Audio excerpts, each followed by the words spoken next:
咁如果想幫中小企吸客咧，就可以用呢一個吸客系統啦。咁可能有啲咧打工仔或者係一啲個人嘅時候咧，就可能對佢哋最近生活啲唔如意啊，或者係工作唔順利，或者對姻緣啊，或者係其他方面覺得好迷茫嘅時候咧，聽講南宮老師你有一啲平台可以幫到呢一啲善信㗎喎。係冇錯，阿 Anna 講得冇錯，因為我哋都知道而家經濟唔好啊，同埋整個社會都瀰漫住一啲比較負面嘅情緒啊、狀態啊，尤其是進入咗離火九運咧，你見好多嗰啲人好燥底喺嗰啲交通平台，即係喺交通入邊，即係例如地鐵啊、巴士都會打交啊，或者係成日嘈交咁樣。咁咧就住呢個情況咧，其實我哋咧都會有一個平台，為到我哋市民啊，同埋好多朋友咧，都提供一個玄學嘅服務嘅。咁我哋呢個平台就叫做有福氣玄學平台咁樣。係。咁呢個有福氣玄學平台，咁佢嘅服務係包括啲咩嘅咧？咁譬如一個打工仔，咁佢可能想升職加人工，咁其實會有啲咩服務可以幫到佢哋嘅咧？Anna 你真問得好啦！嗱，正所謂一命二運三風水四積陰德五讀書，好多時我哋發現咧，原來咧運氣或者命運呢樣咧係支配咗差唔多我哋接近一半或者超過一半嘅人生咁樣嘅。咁咧就住唔同嘅情況咧，我哋亦都會幫唔同類型有需求嘅人咁樣。好似我先簡單介紹下啦，我哋有邊啲服務啦，即係例如有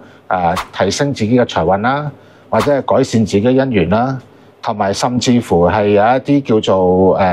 冤親債主嘅解決方案咁樣嘅。咁呢方面咧，我哋都有唔同嘅玄學家嘅朋友咧，去幫助大家咁樣嘅。咁首先講啦，我哋有一位首席嘅玄學顧問啦，阿劉東林師傅。咁咧佢就係頭先講過啦，佢本身咧都係會係有一啲星運嘅服務啦，同埋係有啲叫做改善唔同人嗰個命運磁場啦咁樣。咁同埋咧阿劉師傅咧，佢係本身係龍虎山出嚟嘅一個道長嚟嘅。咁所以咧，佢係屬於一個法科嘅師傅。咁咧，佢亦都可以頭先講過啦，一啲唔同人有一啲唔同嘅需求咧，可以幫助。咁我哋另外一個咧就係叫做玄經居士啦。咁佢就比較係熟就係個數字易經嘅。咁大家都知道而家好多人會用嗰個手機號碼睇下你嗰個運程係點樣。但係咧，原來佢咧就可以幫你睇埋你嘅身份證號碼啊，同埋嗰個車牌號碼咁樣。即係有時撞唔撞車，睇個 number 都會睇得出佢大唔大機會撞車咁樣嘅。咁手機號碼就主要睇你打工啊、做嘢如唔如意啊，或者姻緣 O 唔 OK 啦。咁跟住仲有就係嗰個身份證號碼跟你一世噶嘛，唔係話改就改。咁佢亦都可以睇到你整體嗰個運程咁樣嘅。但係你話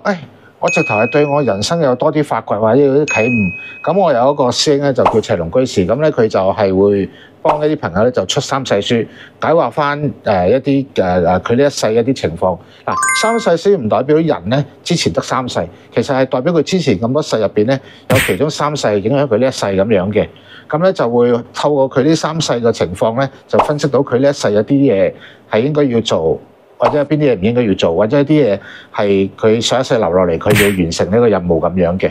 咁跟住咧，仲有一個情況就係話我唔想咁複雜啦，我想直接睇掌相啊，或者係一啲算命嘅。咁我哋呢個平台都有提供咁樣。咁聽落去都係一個好多元化嘅玄學平台嚟嘅喎。咁南宮老師，咁如果呢一啲嘅客戶佢哋使用完呢啲服務之後，會唔會有啲咩售後或者保障俾佢哋嘅咧？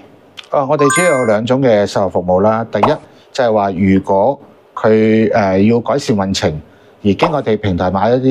啲法器啊，或者係加持嗰啲風水嗰啲陣嘅，即係例如水晶啊，或者係一啲